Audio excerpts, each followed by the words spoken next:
qui a Sant'Angelo Muxaro, oggi 6 gennaio, festa dell'Epifania. In questa straordinaria piazza Umberto I si rinnova l'appuntamento con la Sagra della Ricotta, giunta alla sua 54esima edizione. La giornata dal punto di vista meteo non è certamente delle migliori, però non ha scoraggiato i visitatori e i turisti, ma parliamo della ricotta, un alimento davvero straordinario, buono, ricercato, genuino. Allora scopriamo il segreto per ottenere questo prodotto così buono. Andiamo a vedere.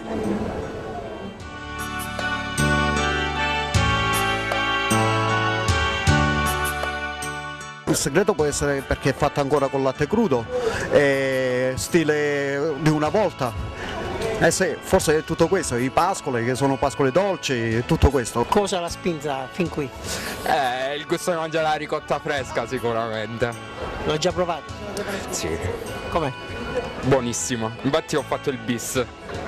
Prima la ricotta con il sieno ancora fumante, adesso la ricotta sotto forma di dolce, crema di ricotta e allora questa mega torta che segna la 54esima edizione della Sagra della Ricotta. Poi abbiamo anche i cannoli con la crema di ricotta e allora l'amministrazione comunale con in testa il sindaco Giuseppe Leto per il taglio della torta, il momento cruciale della manifestazione. Siamo con il sindaco di Sant'Angelo Muxaro Giuseppe Leto, un'altra giornata di richiamo per la Sagra della Ricotta, un momento importante anche per veicolare quello che è il prodotto tipico di questo centro montano. Sempre e sarà sempre un viatico di fondamentale importanza per quello che è la promozione del nostro territorio e dei nostri prodotti dell'agricoltura e della zootecnia. Mi preme di ringraziare l'associazione Federico II di Palermo e l'assessorato agricoltura e foreste per i contributi che ci hanno dato e che ci hanno permesso in questo periodo di risettezza di poter portare avanti un'altra manifestazione così importante. La Sagra della Ricotta è un'occasione, un momento per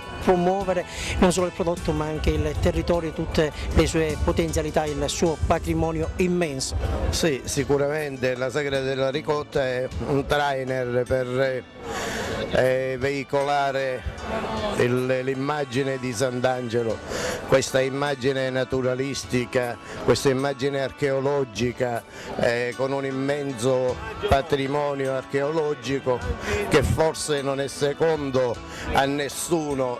Un'altra tappa d'obbligo, anche questa si rinnova ormai da parecchi anni, è il presepe artistico in movimento realizzato in questo locale privato lungo la strada che conduce da Piazza Umberto alla chiesa matrice. Precisamente siamo in via Duomo e entriamo e scopriamo questo capolavoro.